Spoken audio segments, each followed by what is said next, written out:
Hey, what's going on everyone? My name is Hexaberry and welcome back to No Man's Sky. Real Planet has some real big things happening on it, more specifically on my island.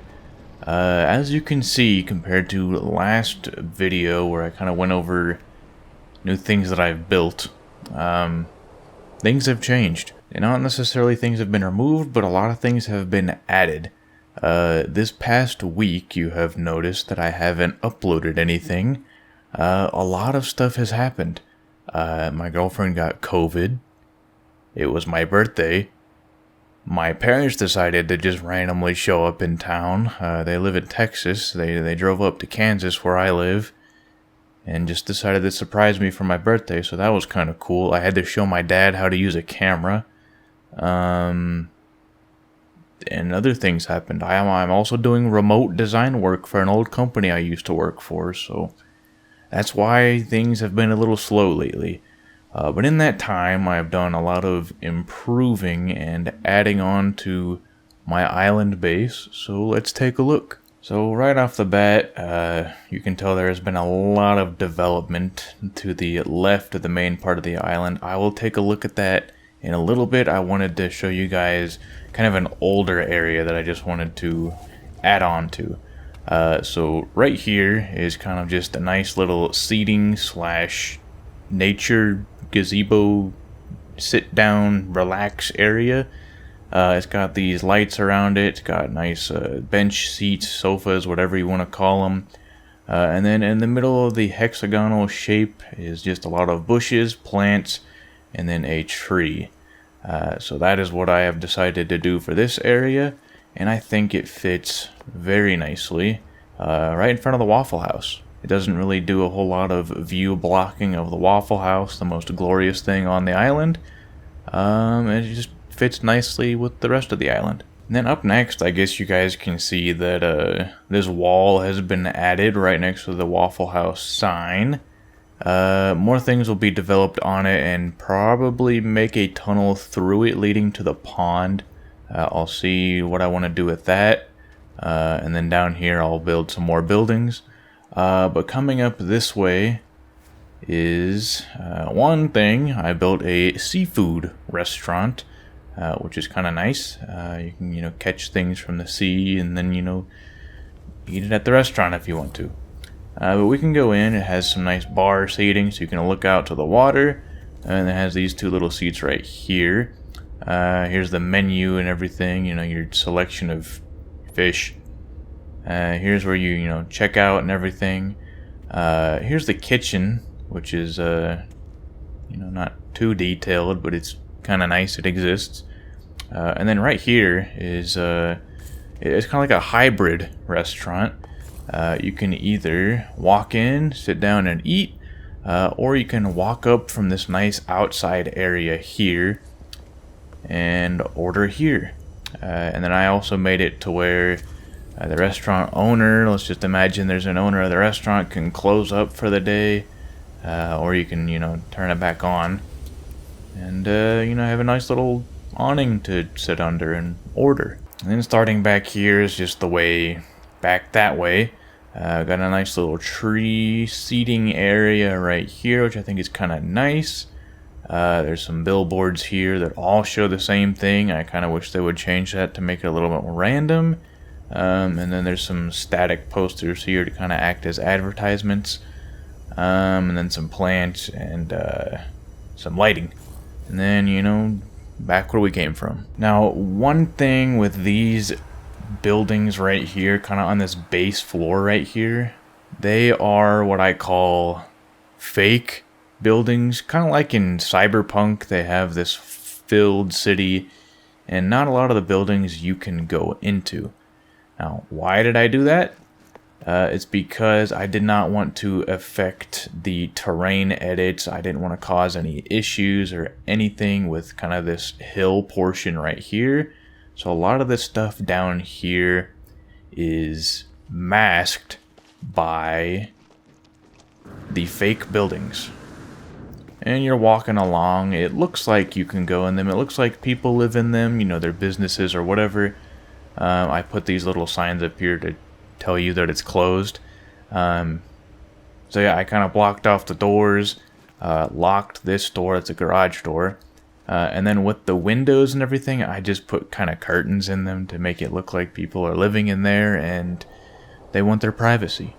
Some doors I just put boxes over, but if you try and open the door, there will just be a big blocking there.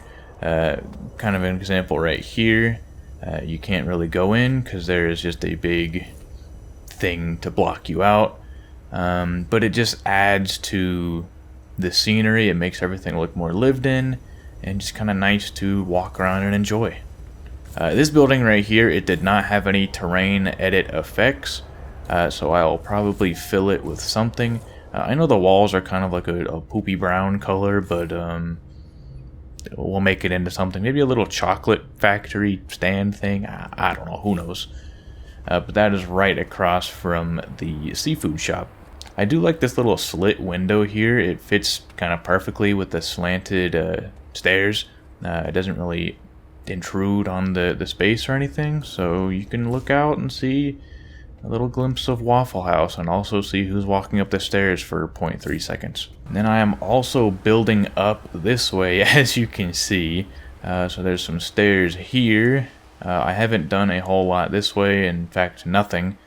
Ignore that. If you haven't seen my last video, basically this is just a whole section of color palettes to pick from to kind of inspire me to use more vibrant colors compared to the base colors in the game.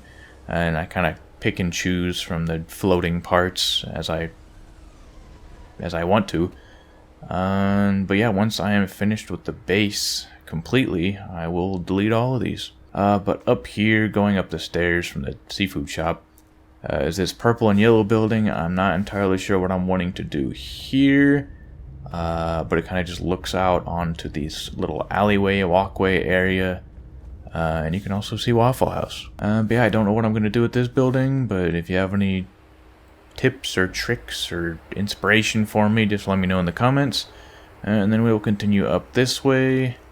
Right in this building up here, it's a really large building, and so I decided to do all of my farming equipment, my plants and stuff, and I'm only really farming to make the bionic lures so I can go fishing. I really enjoy fishing in this game.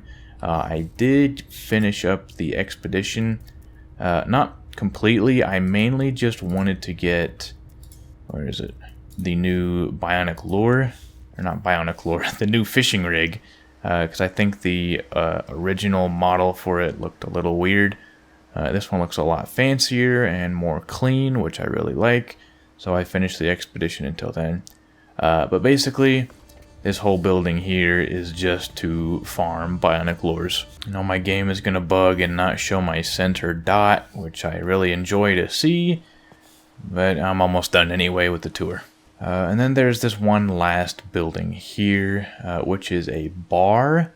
It's another bar. There's a lot of alcohol in this town. But it's more of an indoor kind of cozy bar feel with a larger bar with a larger selection of drinks. We've got a TV here, posters and neon signs everywhere, nice seating, and some plants to look at. But yeah, that is basically it for the bar. Between the bar and the farm building is just a little alleyway, and then it has the trash can and, you know, a little empty case of whatever. And then on the other end of the bar, it's just kind of nothing, and that just leads you down to the stairs right across from my landing pad. So a lot of stuff has been added, and it's really coming together well. I don't think I'm really anywhere close to the base build limit, just because we kind of blew up everything. If I do end up getting really close to the base build limit, I can kind of start deleting all of these floating parts. And then I haven't really done a whole lot with the courthouse. That'll probably be one of the last things to go. I'll probably collect a bit more oxygen from my oxygen rig, which is all the way over here. Or maybe just simplify it down, because I rarely ever go over there. I guess I can go over there now and collect my oxygen. I'll just take one look at my oxygen rig, collect the oxygen. Again, I don't really need to do anything with it just yet, but if I do end up reaching the point of needing to... I don't remember deleting that floor. But if I need to end up deleting some parts of my base, I will probably get rid of a lot of these decorative parts and maybe just focus on this one platform down here with my oxygen that I will just collect. And then over here is also my storage containers, which I rarely really do anything with again. But we could probably move those over to the island. That's a lot of stuff to look at. Not a whole lot of it is really loaded in fully. But yeah, that is the island improvements. So yeah, this will probably be the first thing to go if the base build limit has been reached. I'm going to stop recording this and then probably get to doing my permadeath video. But that's just a quick update of Hexaberry's island. Come take a peek, come take a look if you want to enjoy this paradise planet. The glyphs are on the bottom left corner. I'll zoom those in for you guys if you want to come visit. But again, thank you guys so much for watching, and it's time to go record the permadeath video. Follow me on Twitter, subscribe if you're new, and goodbye.